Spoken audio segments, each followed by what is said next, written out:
name's Carrie Page, and I decided to do my project on 5-alpha reductase deficiency. The patient presents as a 13-year-old female who was referred to pediatric endocrinology by adolescent medicine for an abnormal routine physical. The abnormal findings were as follows: primary amenorrhea. Parents are concerned for potential PCOS or delayed puberty. So the patient was here with her mom and her stepfather. Dad is from Puerto Rico but is no longer in the picture. Mom does report having to conceive via IVF. Upon completing the systems checklist in clinic, it was noted that she had an absence of menstruation, she had no breast development, and a scant amount of facial hair above the lip. Upon doing a physical examination, the provider noted that the patient did indeed have an absence of breast development. She also had ambiguous genitalia, clitoromegaly, and fine sparse pubic hair. So the provider ordered a series of diagnostic testing. She ordered a bone age to check to see if the skeletal age was consistent with the chronological age. She also ordered a stat pelvic ultrasound. The bone age showed that the bone age was consistent, the skeletal age was consistent with the chronological age of a 13-year-old. However, it was consistent with a 13-year-old male and not a 13-year-old female. The pelvic ultrasound showed that the patient had no ovaries and no uterus. The provider ordered a vaginogram, a karyotype, and an HCG stim test, along with a full hormonal panel. The vaginogram resulted and showed a 4-centimeter blind vaginal pouch. As for the hormonal panel, the estradiol was 31.4, which shows that the patient would be in an early follicular phase. However, the progesterone was 4.5, which is consistent with the luteal phase. The DHT was 3.5, which is high for a female. And the HCG test was performed and revealed that the testosterone to DHT ratio was further increased to 29.4, which confirms the diagnosis of 5-alpha reductase deficiency. The SRD5A2 gene processes androgens. It's responsible for the chemical reaction that converts the hormone testosterone to DHT. The 5A reductase is an enzyme that converts testosterone to DHT in peripheral tissues. DHT is a potent androgen that is necessary for the development of male external genitalia in utero. So 5-alpha reductase deficiency is a condition that affects male sexual development before birth and during puberty. People with this condition are genetically male. Their bodies do not produce enough DHT, which has a critical role in male sexual development. Mutations to the SRD5A gene will prevent the DHT production, and many of these males will not clearly look male or female. They'll have ambiguous genitalia, and still other affected infants may appear predominantly male with an unusually small penis or micropenis and the urethra opening on the underside of the penis or hypospatus. So I've included a diagram of the effects of DHT on sexual development. You can see the developments from a fetus to a normal adult female to a normal adult male, just kind of the differences.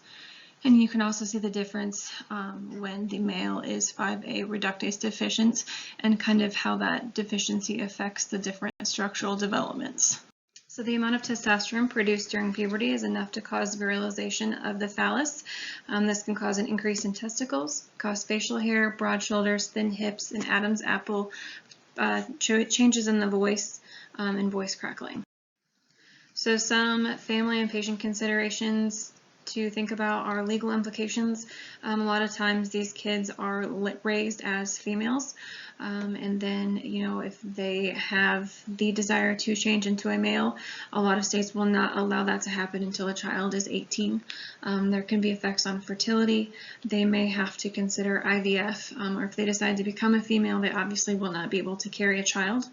They will eventually need to choose a gender. They can decide to do gender reassignments, and also there can be some social implications on that family as well if they were raised as female and decide to continue on as a male as their body is changing into a male. So some medications that may be used to treat this is intramuscular injection of testosterone. With that deficiency, we may need to introduce more testosterone to the body to help increase the size of the penis and to kind of help that further development of the scrotum and the phallus. If the family decides that they are not ready to decide either way as to whether, if their child is not mature enough to decide if they want to be a male or female, they can suppress puberty with a GnRH agonist such as Lupron or Supprelin, which those will give medications to stop puberty until the family feels that that child is fully developed in the brain to make that decision. As far as consults, you would want to consult plastics just in case, with that testosterone, if the male genitalia is not developed enough to achieve socially acceptable or even self-acceptable development. And if they want to do gender reassignments, they can also consult plastics to have their gonads removed and to become a female. This obviously also would need a consult with psych, just because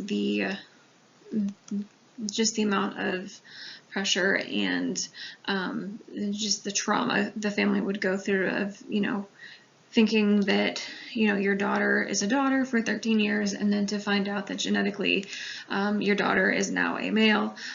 Just any kind of psychological counseling would be helpful in that. And then you would also want to consult urology just to help with further sexual issues that may arise from this condition, as well as any kind of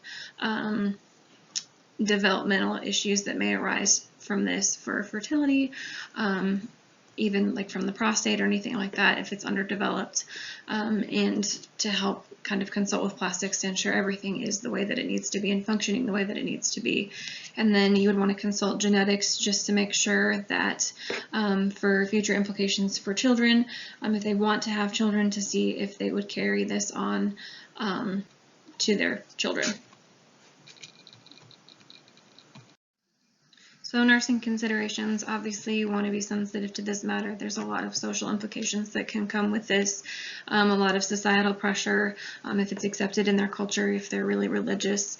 A lot of people may not understand in society, why, or even in school, as to why, this kid was a female and now maybe coming back as a male, or changing as a male. They may assume that this child is transgender, and it can just cause a lot of psychological turmoil in that family.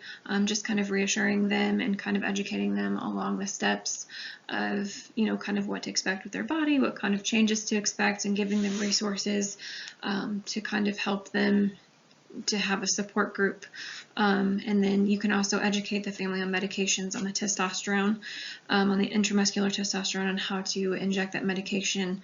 It'll be a series of injections, so the family may choose to give that at home. And also, if they decide to suppress puberty, you can also educate them on how those medications are given. The Lupron is given intramuscular, similar to the testosterone, except that stops the puberty, and then the Supprelin is just implanted under the arm, similar to the Nexplanon. I hope that you've enjoyed this presentation and that I have taught you something that you have never heard about before, because when coming into this field, I'd never heard of that, never even thought that was possible. So I hope you enjoyed learning about it as much as I did.